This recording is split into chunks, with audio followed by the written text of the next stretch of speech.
आप सभी को मेरा नमस्कार। धारणी के 13वें एपिसोड में आप सभी का स्वागत है। तो पिछले एपिसोड में हमने ये जानने की कोशिश की थी कि क्यों चाणक्य को अर्थशास्त्र की रचना करनी पड़ी, और हमने ये भी डिस्कस किया था कि कैसे अर्थशास्त्र ने दुनिया के पहले सिविल सर्वेंट्स को जन्म दिया।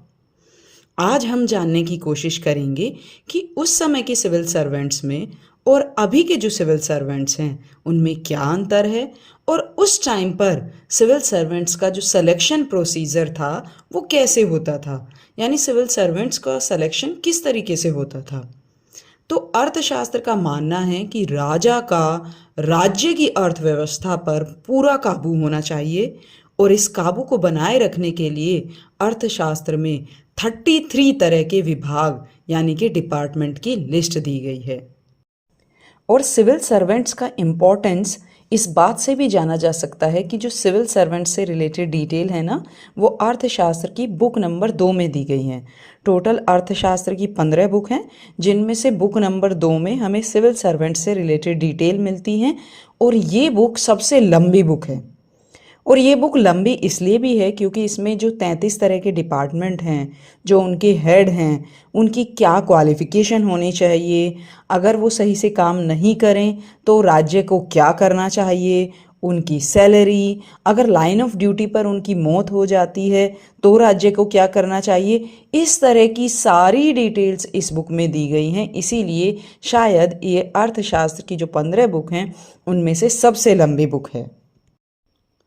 अगर हम सिविल सर्वेंट्स की सिलेक्शन की बात करें तो जो उनके सिलेक्शन के लिए क्वालिफिकेशन होती थी वो डिपार्टमेंट की नीड के अकॉर्डिंग होती थी, यानी किस डिपार्टमेंट के लिए अपॉइंटमेंट करना है उसके लिए अलग अलग क्वालिफिकेशन चाहिए थी। और यहाँ पर नॉलेज से ज़्यादा एक्सपीरियंस पर भरोसा किया जाता था।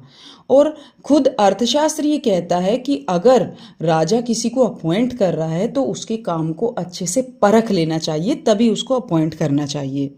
और साथ ही साथ दंड, जैसा कि हम जानते हैं, ये राज्य के पास बहुत बड़ा हथियार था शासन व्यवस्था को बनाए रखने के लिए।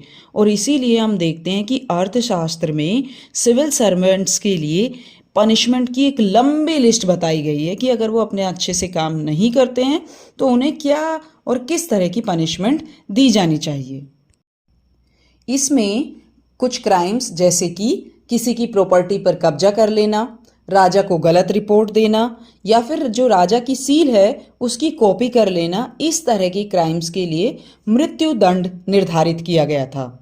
अगर किसी सिविल सर्वेंट की वजह से राज्य का आर्थिक नुकसान हुआ है तो उस सिविल सर्वेंट को पनिशमेंट के तौर पर उस नुकसान की भरपाई करनी होगी, और जितने कारण इस अपराध के रहे हों उतना गुना नुकसान का पैसा भरना होगा।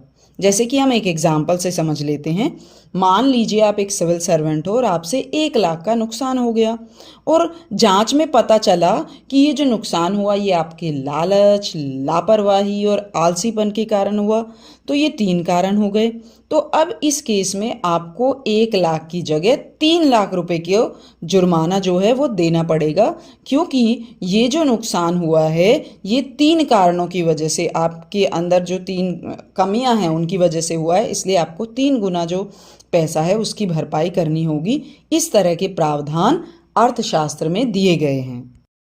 हालांकि इकोनॉमी जो थी एक सेंट्रलाइज्ड इकोनॉमी थी, लेकिन हम यहाँ पर ये देखते हैं कि अर्थशास्त्र का जो झुकाव है वो मिक्स्ड इकोनॉमी की तरफ है, क्योंकि यहाँ पर हमें एविडेंस मिलते हैं कि अर्थशास्त्र ये कहता है कि जिस केस में स्टेट के द्वारा रिसोर्सेज को निकालना संभव ना हो, यूज़ करना संभव ना हो, तो उस केस में स्टेट को ये जिम्मेदारी प्राइवेट प्लेयर्स को दे देनी चाहिए।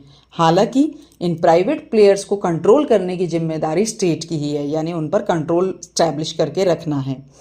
साथ ही साथ अर्थशास्त्र ये कहता है कि जो सिन गुड्स हैं, सिन गुड्स यानी शराब, जिनका खुद प्रोडक्शन ही एक और डिस्ट्रीब्यूशन लॉ एंड ऑर्डर के लिए एक चैलेंज हो सकता है, तो इस तरह के गुड्स का प्रोडक्शन और डिस्ट्रीब्यूशन पर स्टेट का पूरा कंट्रोल होना चाहिए। साथ ही साथ शराब पीने के लिए भी एक स्पेशल यानी कोई एक जगह होनी चाहिए जो स्टेट द्वारा कंट्रोल की गई हो। तो इस तरह की जगहों को बनाना भी स्टेट की जिम्मेदारी है। तो हम ये देखते हैं कि जो सिन गुड्स हैं उनके प्रोडक्शन, जैसे कि हमने देखा ना शराब, तो शराब के प्रोडक्शन और डिस्ट्रीब्यूशन पर पूरा स्टेट का कंट्रोल होता था।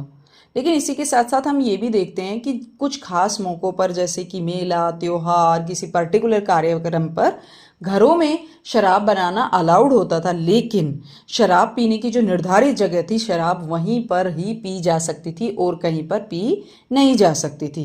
इसी के साथ साथ हम देखते हैं कि जो शराब पीकर गांव से बाहर जाना भी प्रतिबंधित होता था।